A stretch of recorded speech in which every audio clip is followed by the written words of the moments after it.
Delight IAS में मैं kiwi Singh आप सभी का स्वागत करती हूँ। आज के इस वीडियो में हम अपने एनसीईआरटी समरी कोर्स में क्लास 8 के अध्याय 3 ग्रामीण क्षेत्र पे शासन चलाना के बारे में पढ़ेंगे। आज के प्रश्न की तरफ बढ़ते हैं। आज का प्रश्न है, महलवाड़ी प्रणाली किसने विकसित की थी? Captain Holt, Mackenzie Thomas, Munro correct या इनमें से कोई भी नहीं। आइए बढ़ते हैं आज के चैप्टर की तरफ। हम देखते हैं कि 12 अगस्त 1765 को मुगल बादशाह ने ईस्ट इंडिया कंपनी को बंगाल का दीवान नियुक्त कर दिया था।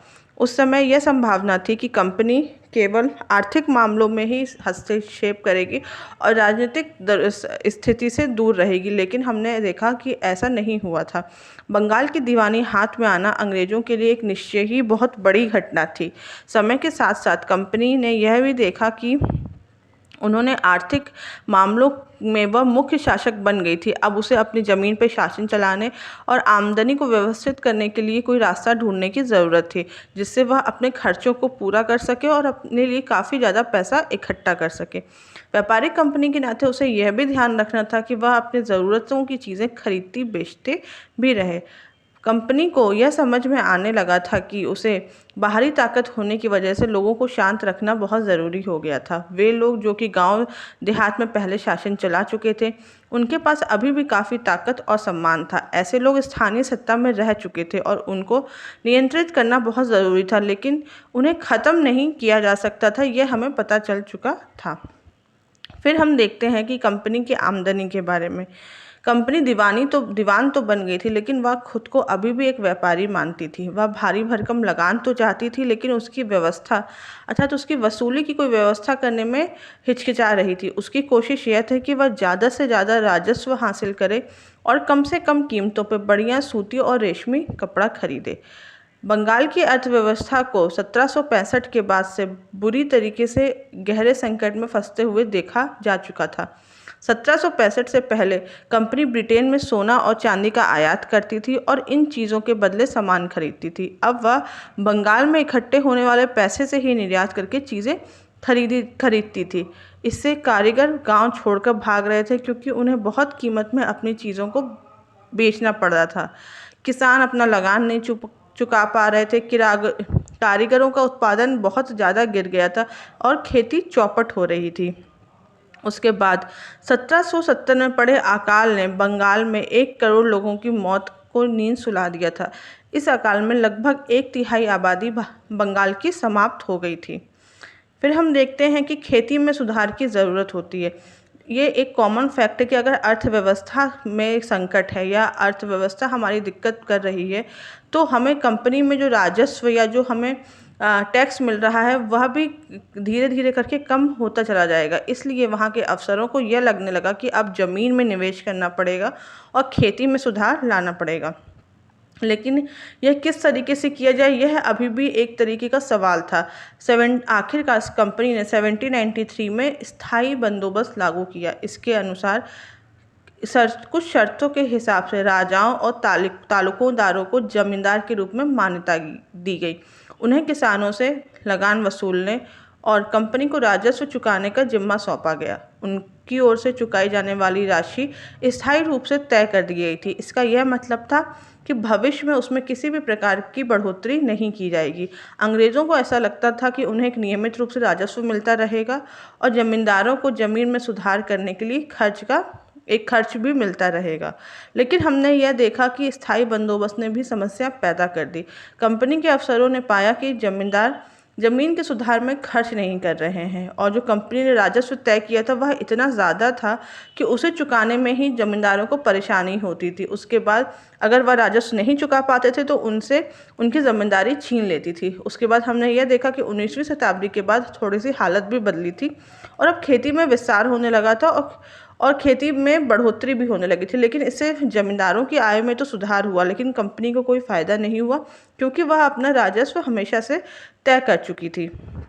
फिर हमने ये भी देखा कि जो कुछ लोग जो बचे खुचे जो स्टार्टिंग में ये जो प्रणाली शुरू हुई थी, तब तो लोगों ने खेती छोड़ दी थी। जो बचे खुचे लोग थे, उन्होंने ही इस तरीके में फिर योगदान दिया और आगे किया। किसानों के साथ बहुत ज़्यादा दमनकारी व्यवस्था दिखाई गई थी।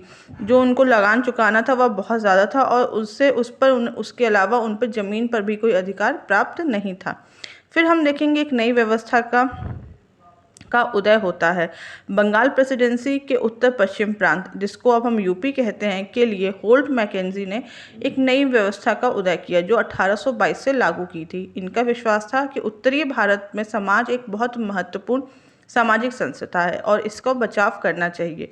उसके आदेश पर वहाँ के कलेक्टरों ने गांव-गांव का दौरा किया, जमीन की जांच की, खेतों को नापा और हर जगह के रीति रिवाजों के बारे में दर्ज किया। फिर उन्होंने गांव के एक एक खेत के अनुमानित राजस्व को जोड़कर हर गांव से या महाल से जुटने वाला राजस्व का हिसाब लगाया। फिर उन्होंने वह राजस्व लागू किया, लेकिन उन्होंने राजस्व को स्थायी रूप से तय नहीं किया था, बल्कि समय के साथ साथ उसमें संशोधनों की गुंजाइश रखी गई थी। अब इसका जिम्मा जो था वह जमींदार की बजाय गांव के मुखिया को सौंप दिया गया था। इस व्यवस्था को महलवाड़ी बंदोबस्त का नाम दिया गया। दूसरी व्यवस्था के रूप में रैयतवाड़ी या मुनरो व्यवस्था उभरी थी। ये ब्रिटिश नियंत्रण के दक्षिण भारतीय इलाकों में उभरी थी। रीड और मुनरो इसके प्रमुखता इन्होंने ही विकसित करी थी इस व्यवस्था को। रीड और मुनरो को यह लगता था कि दक्षिण भारत में जो परंपरागत जमींदार हैं वह नहीं है। वहाँ पर उन्होंने ऐसा सोचा कि सीधे किसानों यानी कि रैयतों से ही बंदोबस्त करना चाहिए, जो कि पीढ़ियों से ज़मीन पर खेती करते आ रहे हैं। राजस्व आकलन से पहले उन्होंने खेतों को सावधानीपूर्वक और अलग से सर्वेक्षण किए जाने पर भी जोर दिया था। नई व्यवस्था लागू होने के बाद भी हमने ये देखा कि कुछ समय के भीतर ही उसमें अनेक प्रकार की समस्याएं दिखाई देने लगी। जमीन से होने वाली आबादी के चक्कर में राजस्व अधिकारियों ने बहुत अधिक राजस्व तय कर दिया था, जो कि किसान चुका नहीं पा रहे थे और वे गांव से भाग रहे थे। इससे हम देखते हैं कि पूरे के पूरे गांव वीरान हो गए। जैसे कि अफसरों को उम्मीद थी कि यह व्यवस्था किसानों को संपन्न कर देगी, लेकिन ऐसा कुछ भी नहीं हुआ। फिर हम देखते हैं कि अंग्रेजों ने यह महसूस किया कि ग्रामीण इलाके में केवल राजस्व नहीं बल्कि उन फसलों का भी उगाया जा सकता है जो यूरोप में ज़रूरत है। जैसे कि 18वीं शताब्दी तक कंपनी ने अफीम और नील की खेती पर पूरा जोर लगा दिया था। इसके बाद लगभग हमने देखा है कि 150 साल तक अंग्रेज देश के विभिन्न हिस्सों पर किसी न किसी भाग के लिए किसानों को मजबूर करते रहे। जैसे कि बंगाल में पटसन, असम में चाय, यूपी में गन्ना, पंजाब में गेहूं, महाराष्ट्र और पंजाब में कपास और मद्रास में चावल।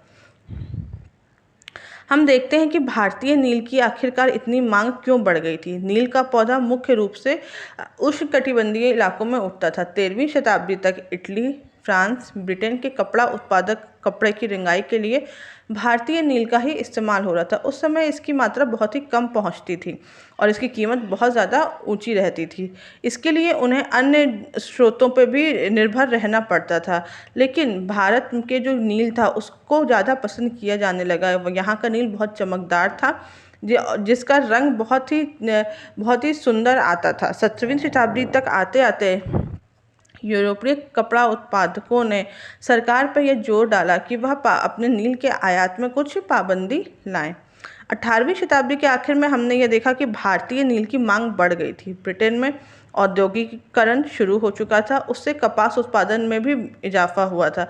कपड़ों की रंगाई की मांग और भी ज़्यादा बढ़ गई थी और उस समय जब नील की मांग बढ़ी तो वेस्ट इंडीज़ और अमेरिका में आने वाली आपूर्ति बहुत सारे कारणों से बंद हो गई थी। इसलिए 1783 से 89 के बीच में नील का उत्पादन आधा रह गया था। तब ब्रिटेन के रंगरेज नील की आपूर्ति से परेशान थे और अपने लिए एक नया स्रोत ढूंढ रहे थे। फिर हम ये देखेंगे कि यूरोप की कंपनियों ने, फिर ईस्ट इंडिया कंपनी ने भारत में नील की खेती के लिए अनेक तरीके के संसाधन या रास्ते ढूंढे। उसके बाद 18वीं शताब्दी में के आखिर में नील की खेती बंगाल में पूरी तरीके से फैलने लगी और यह नील दुनिया में के बाज़ारों में छा गया। जैसे जैसे नील का व्यापार फैला, कंपनी के अफसर, व्यापारिक एजेंटों ने बहुत पैसा कमाया। इस पैसे से हमने यह देखा कि कंपनी की उम्मीद में स्कॉटलैंड और इंग्लैंड में जो लोग भारत आए थे उन्होंने नील के नील के मुनाफे से बहुत सारे लोग भारत आए और उन्होंने यहाँ पे नील के बागान ले लिए। जिनके पास नील की उम्मीद पैदावार के लिए पैसा भी नहीं था, उन्होंने भी कंपनी और नए नए कर्ज लिए। हम देखेंगे कि नील की खेती किस तरीके से होती थी। नील की खेती मुख्यतः दो तरीके से होती थी, निज और रैयती। निज खेती की व्यवस्था में बागान मालिक खुद अपने जमीन में नील उत्पादन करते थे और वह जमीन खरीदते थे या दूसरे जमींदारों की जमीन भाड़े पर लेते थे और मजदूरों से वहाँ पे काम करवाते थे। और जो रैयती व्यवस्था थी, इसके अंतर्गत बागान मालिक रैयतों के साथ एक अनुबंध, एक तरीके से एक कॉन्ट्रैक्ट करते थे और वे मुखियों की तरफ से भी, मुखियाओं की तरफ से, जो गांव के मुखिया होते थे उनकी तरफ से भी कई बार जो रैयत होते उनके साथ ये समझौता किया जाता था। यह समझौता पर दस्तखत कर देते थे। उन्हें नील उगाने के लिए कम ब्याज पर बागान मालिकों से नकद कर्ज मिलता था। कर्ज लेने वाले रैयत को कम से कम 25% जमीन पर नील की खेती करनी ही होती थी। बागान मालिक बीज और उपकरण मुहैया कराता था, लेकिन मिट्टी की तैयारी करना, बीज बोना और फसल का जिम्मेदार किसान खुद होता था। स्टार्टिंग में हमें ऐसा लगा था कि ये व्यवस्था बहुत अच्छी है, किसान भी कर्ज की तरफ से आकर्षित होते, लेकिन उन्हें धीमे धीमे ये समझ में आने लगा कि ये व्यवस्था बहुत कठिन है। जो उन्हें नील की कीमत मिलती थी वह बहुत कम होती थी और इसके साथ जो नील ज़मीन के लिए बहुत ज़्यादा, मतलब मिट्टी के लिए बहुत ज़्यादा नुकसानदेह होता था। इसकी जड़ें बहुत गहरी होती थी और यह मिट्टी की सारी ताकत सोख लेती थी। फिर हम ये देखेंगे कि 1859 में बंगाल के हज़ारों रैयतों ने नील की खेती से इनकार किया और यह विद्रोह फैल गया। जब रैयतों ने बागान मालिकों को लगान चुकाने से भी इनकार कर दिया था, वे हिंसक व्यवस्था की ओर भी आने लगे थे। महिला और पुरुष दोनों ही बागान मालिकों के खिलाफ सामाजिक बहिष्कार की तरफ बढ़ गए थे। बागान मालिकों की तरफ से लगान वसूली के लिए आने वाले जो एजेंट थे, उनके साथ भी हिंसा की गई थी। रैयतों ने यह कसम खा ली थी कि ना तो वह नील की खेती करेंगे, ना कर्जा लेंगे, ना ही बागान मालिकों के लाठीदारी गुंडों आदि से डरेंगे। जब नील रैयतों को लगा कि वह बागान मालिकों के खिलाफ बगावत कर सकते हैं, तो उन्हें स्थानीय जमींदारों और मुखिया का भी समर्थन मिला, क्योंकि यह लोग भी जबरदस्ती करते थे। किसानों को यह लग रहा था कि अंग्रेजी सरकार भी इन संघर्ष में उनका साथ देगी। 1857 की बगावत के बाद ब्रिटिश सरकार एक और व्यापक विद्रोह के खतरे से डरी हुई थी। जब नील की खेती वाली जिलों में एक और बगावत की खबर फैली, तो लेफ्टिनेंट गवर्नर ने 1859 की सर्दियों में उसका दौरा किया और जब सरकार को लगा कि रैयतों को लगा कि सरकार उनकी दुर्दशा से परेशान है और इसलिए उन्होंने इस तरीके सरकार से उन्हें एक सहयोग की उम्मीद थी। बगावत से परेशान होकर सरकार को बागान मालिकों की रक्षा के लिए सेना को भी बुलाना पड़ा था। इसके नील उत्पादन व्यवस्था की जांच के लिए नील आयोग भी बनाने की ज़रूरत पड़ी थी। इसमें बागान मालिकों को दोषी पाया गया और उनको जोर जबरदस्ती के लिए उनकी आलोचना भी की गई थी। इस बगावत के बाद से नील का उत्पादन धराशायी हो गया था। इसके बाद बागान मालिक बिहार पर ध्यान देने लगे। 19वीं शताब्दी में जब कृत्रिम रंगों का निर्माण होने लगा, तो ये व्यवस्था पूरी तरीके से समाप्त हो गई।